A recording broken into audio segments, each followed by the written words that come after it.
Good morning. Or perhaps, for many of us, it feels less like a morning and more like a long, quiet evening. A time for reflection, for remembering those who once shone so brightly in our lives, only to fade too soon. We've watched them on our screens, listened to their voices, and danced to their rhythms. They were the architects of our memories, the soundtrack to our youth, the very fabric of our cultural tapestry, and then, one by one, they began to leave us. Their passing, often sudden, always heartbreaking, feels like a personal loss, a definitive end to an era we once thought would never close. Today we're pulling back the curtain, going beyond the public eulogies and carefully crafted tributes. We're looking at the unsealed files, the private words, and the hidden truths that reveal what was truly happening behind the scenes in the final poignant chapters of some of our most beloved icons. These aren't just stories of famous people. They are echoes of our own vulnerabilities, testaments to the hidden battles so many fight in silence. Join us as we explore the untold stories of their final days. Ben Stivенson, the name itself conjures images of grace, of soaring leaps and exquisite pirouettes. For decades, he was the undisputed maestro of classical dance, a visionary choreographer whose genius brought to life some of the most breathtaking ballets the world had ever seen. From the grand stages of London to the vibrant theatres of America, Stivenson was celebrated, revered, his every artistic endeavour met with thunderous applause and critical acclaim. He was the man who could transform a simple movement into a profound emotion, a mere step into an epic narrative. Audiences flocked to witness his creations, believing they were experiencing pure, unadulterated beauty, art that transcended the human condition. And in many ways, they were right. He seemed to possess an almost superhuman ability to command the human form, to weave stories that captivated the heart and stirred the soul. He was, in every sense of the word, a legend in his own time, a man who gave his entire being to the world of dance. You know, it's hard to imagine now, looking back, how such a vibrant, life-affirming artist could have been battling such profound internal struggles. But behind the glittering costumes and the spotlights, a far darker, more intimate drama was unfolding. The recently unsealed private journals of Ben Stivenson, coupled with the final coroner's report, paint a picture not of triumph, but of a slow, grinding collapse. A lifetime of artistic sacrifice made terrifyingly literal. The autopsy files don't point to a single dramatic event, but rather a body ravaged by the relentless demands of his own choreography. Imagine, if you will, a skeletal structure so profoundly impacted, so worn down, that it became a testament to a body pushed past its absolute breaking point for decades. Surgically repaired joints, a common occurrence for dancers, became, in his case, a grim ledger of the physical tolls exacted by his art.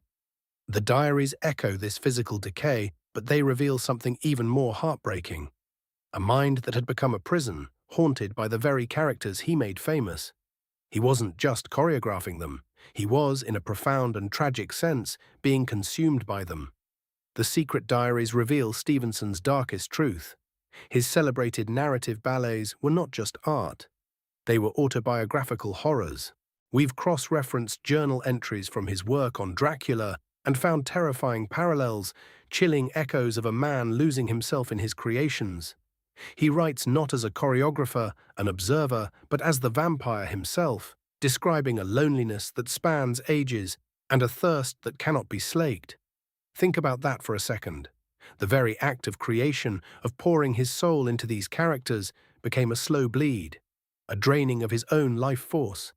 He believed the artist's curse was to feed off his own life to create, to pull from his deepest fears and vulnerabilities to craft these masterpieces.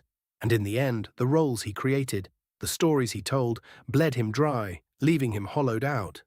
The ultimate irony, laid bare in these newly revealed documents, is that the man who gave the world soaring, immortal fantasies was, in private, engineering his own mortal decay. Every masterpiece that cemented his legacy, every beautiful pas de deux that brought audiences to their feet in rapturous applause, was another step in his own meticulously choreographed decline. The world applauded his genius for creating timeless beauty, for transporting them to realms of pure imagination. They cheered for the artist, never knowing, never suspecting, that they were witnessing a man slowly sacrifice his own body and mind, piece by agonizing piece, to pay for that very beauty.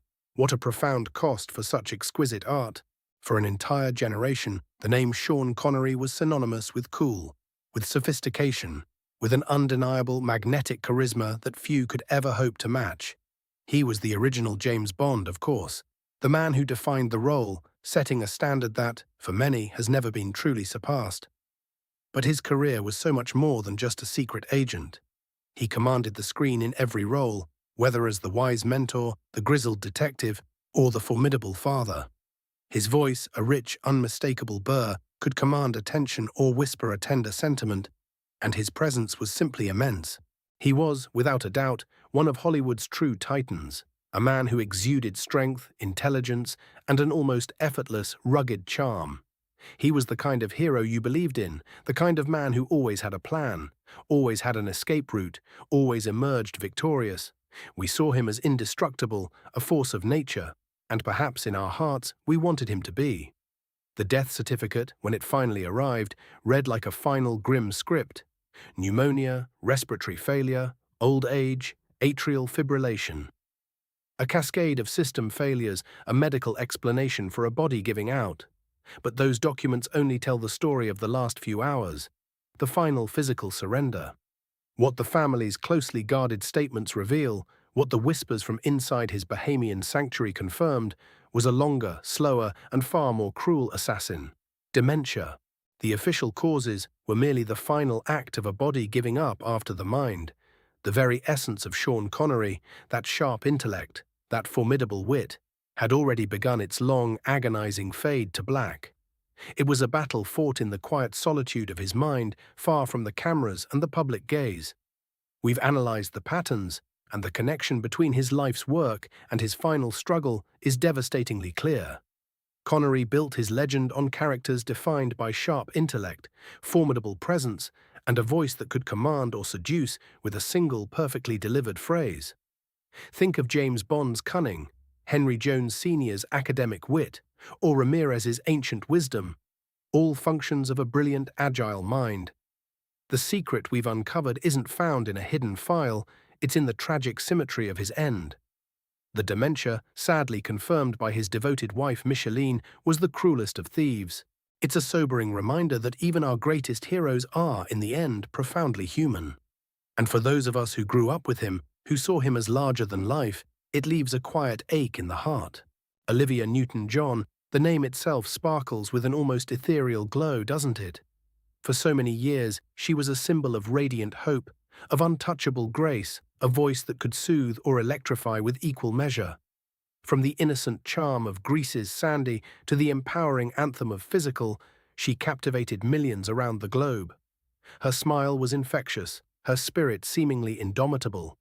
She was the picture of health, vitality, and unwavering optimism, a constant ray of sunshine in the often turbulent world of entertainment.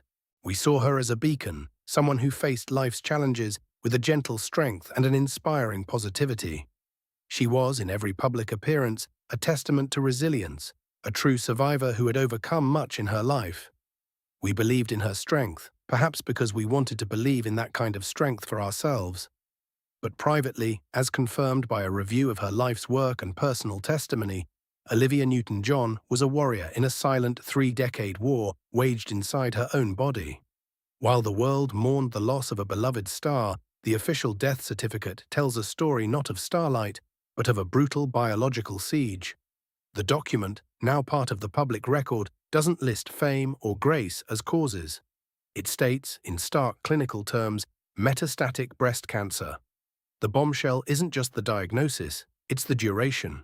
Her final days were not a sudden event, but the grim culmination of a 30-year infiltration, a cellular betrayal that relentlessly broke down the icon the world thought was invincible.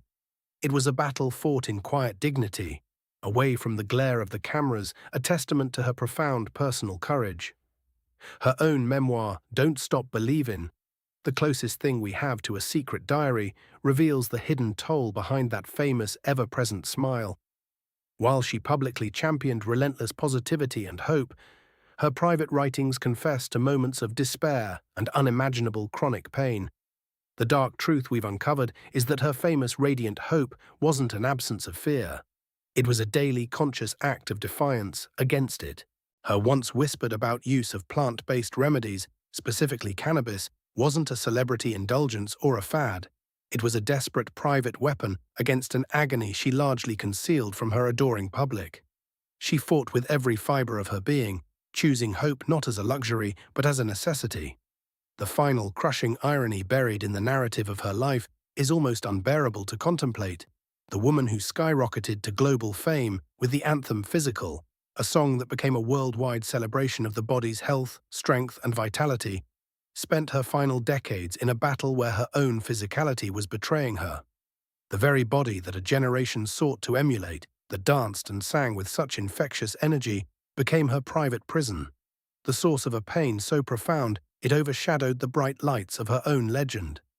Her greatest fight wasn't for a spot on the charts or for critical acclaim, but for a moment's peace from her own physical form. It truly makes you wonder, doesn't it, about the silent battles so many of our heroes are fighting, unseen, behind their public personas. For a decade, Мэттью Perry, as Chandler Bing, was the witty, sarcastic, and deeply beloved heart of a generation. His comedic timing was impeccable, his delivery a masterclass in nuanced humor. He made us laugh, he made us cry, and he made us feel like we were part of his circle of friends, right there in that iconic New York apartment. Even after Friends ended, his presence lingered, a comforting echo of simpler times and genuine laughter. He was more than an actor, he was a cultural touchstone, a voice that spoke to the anxieties and absurdities of young adulthood with an honesty that resonated deeply. The world saw him as the man who had it all: fame, fortune, and a character that would live on forever. We rooted for him, we loved him, and we wanted nothing but the best for him.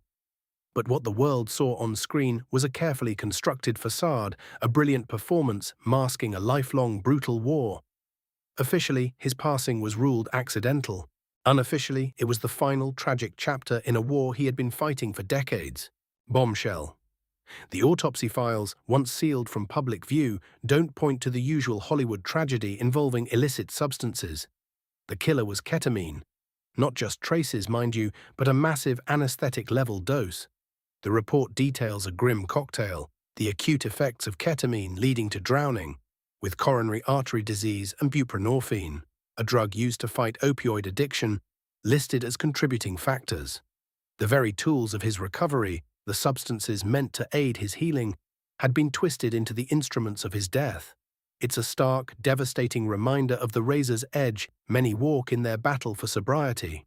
His secret diaries were, in a sense, published for the world to see in his raw, unflinching memoir, Friends, Lovers, and the Big Terrible Thing. The book was a raw confession, a chronicle of a life spent battling the relentless grip of addiction. The tragic link is that the big terrible thing he so desperately tried to warn others about, the monster he bravely exposed, is precisely what claimed him in the end. He was actively in therapy, using medically supervised ketamine treatments for depression, a legitimate and often helpful approach. But the coroner's report suggests the lethal dose was taken later, alone, an act that tragically undermined his efforts. He showed us the monster in his book, he gave it a name, he gave it a face, but in the end he couldn't escape it himself. The most haunting irony isn't just that he drowned alone after spending a lifetime fearing it, a fear he often spoke about. It's that he was killed by a substance being used as a legitimate part of his recovery. He had survived decades of illegal substance misuse and alcohol use, navigating countless relapses and desperate attempts at sobriety, only to die from the effects of a therapeutic drug in his own home. He wrote an entire book, a beacon of hope for countless individuals struggling with similar challenges, a book that ended with him believing he'd finally beaten his demons, that he was on the path to lasting recovery. 1 year later, those very demons, in a cruel and unexpected twist, delivered the final devastating punchline. It's a stark, heartbreaking reminder that the battle against personal demons is often a lifelong struggle, and victory is never truly guaranteed. It makes you pause, doesn't it? And reflect on the silent struggles so many people carry, even those who bring us so much joy. Tina Turner. Say that name, and you hear the roar of a crowd. You feel the electric energy of a stage. You see the iconic legs moving with unbridled power. She was, without question, the queen of rock and roll, a force of nature who defied every expectation and overcame unimaginable obstacles. Her life story was a testament to resilience, to fierce independence, to the sheer, unadulterated power of the human spirit. She was the ultimate survivor, a woman who broke free from brutal circumstances and emerged stronger, brighter, and more magnificent than ever before. We saw her as unbreakable, a woman who had conquered every demon, every challenge, and had found her own triumphant path. Her music wasn't just entertainment, it was an anthem of survival, a soundtrack for anyone who had ever fought to reclaim their own life.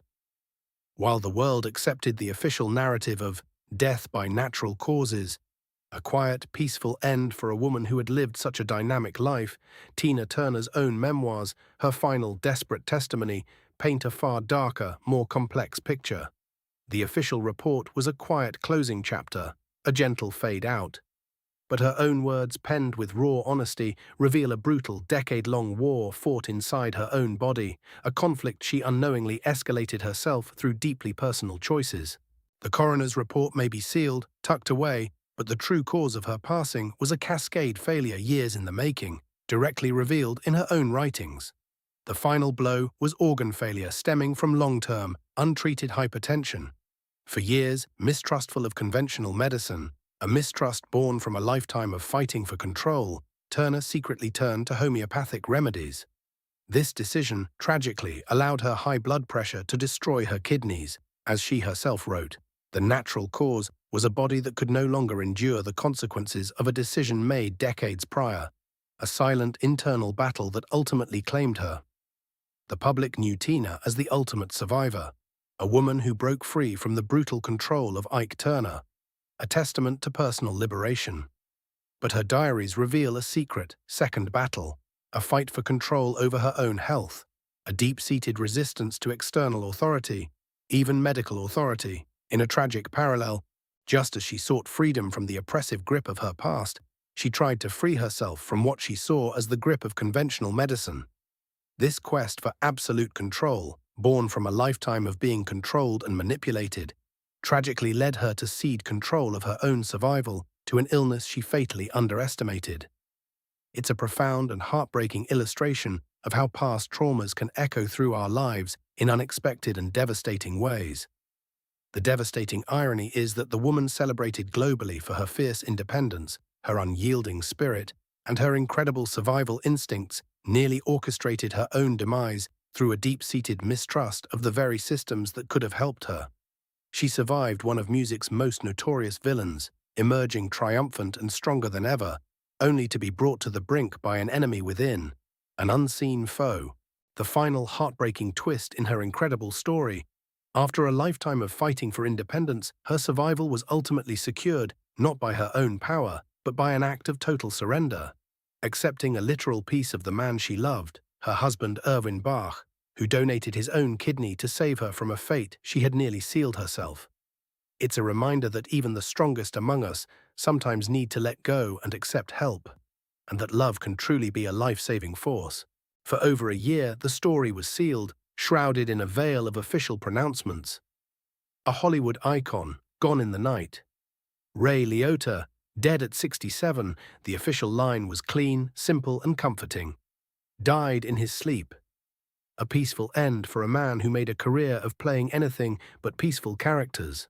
From the explosive Henry Hill in Goodfellas to the complex figures in Field of Dreams and Copland, Liotta possessed a raw, intense energy that leaped off the screen. He was an actor of incredible depth, capable of both menacing darkness and profound vulnerability, often within the same scene. He had a way of looking at you, even through the television screen, that made you feel seen, unsettled, and utterly captivated all at once. He was an actor's actor, a true powerhouse whose presence elevated every project he touched. But now, documents obtained from Dominican Republic officials, combined with a forensic look at his final years, shatter that sanitized narrative. The veil is lifted. This wasn't a peaceful fade to black. It was a sudden, violent system failure hidden behind a tranquil facade. The autopsy files don't whisper, they scream. The official cause, now fully revealed, pulmonary edema, acute heart failure, and severe atherosclerosis. This wasn't a single, isolated event, a simple sleeping away. This was a catastrophic cascade, years in the making. The fluid in his lungs was a symptom of a heart that had been fighting a losing battle, struggling to keep pace with the demands placed upon it. The true culprit, the secret hidden in his own body, was the atherosclerosis, a silent, progressive hardening and clogging of the arteries. His body's internal highways were gridlocked, leading to a complete systemic collapse while he slept, far from home. The man was a ticking time bomb, and the clock finally ran out in an unexpected locale. The ultimate truth revealed by these files is that while Räya Liotta was experiencing a massive career resurgence, a vibrant third act, his body was in a state of quiet, insidious decline. He was working relentlessly, delivering acclaimed performances in The Many Saints of Newark and Blackbird, proving his talent was as fierce and potent as ever. He was engaged to be married, happy and professionally validated, once again at the pinnacle of his craft. But the very intensity he brought to the screen, the explosive energy that defined him, was a stark, heartbreaking contrast to the silent fragility of his own cardiovascular system. He was, in the most literal sense, working himself to death, pouring everything into a comeback that his own body could no longer afford. The drive that made him great also, tragically, contributed to his undoing. The devastating irony isn't just that the man who played cinema's most electrifying gangster died far from home in an unfamiliar bed. It's this. In Goodfellas, Henry Hill's greatest fear is becoming an average nobody, a schnook, a fate he desperately tries to avoid. He ends his story in witness protection, lamenting a life of bland normalcy, stripped of his power and excitement. Räya Liotta, the actor, beat that fate. He was in the middle of a triumphant third act, more relevant and celebrated than he had been in years. He wasn't fading into obscurity, he was burning brighter than he had in decades, a testament to his enduring talent. The ultimate irony is that his body betrayed him at the very moment he had professionally conquered the exact fate his most iconic character dreaded. It's a cruel twist of fate, a reminder that success, however hard-won, cannot always protect us from the vulnerabilities of our own physical form. The stories of these beloved figures, Ben Stivenson, Shona Conneri, Oливии Nьютон-Джон, Мэттью Perry, Tina Tёrnер, and Räya Liotta, are, in their own ways, reflections of a universal truth, that even those who seem larger than life are, at their core, profoundly human. Their triumphs, their struggles, their quiet battles, they all remind us that the spotlight, while illuminating, can also cast long, isolating shadows. The unsealed files and the private words they left behind offer us a glimpse into the profound cost of living a life in the public eye and the personal sacrifices made in the pursuit of art, fame, or simply survival. They were not just stars, they were individuals navigating the same complexities of life and mortality that we all face. Their memory, like the melodies they sang, the dances they choreographed, or the characters they embodied, lingers on. Take care of yourselves and hold your loved ones close, for in the end, memory is the only thing that truly lasts forever.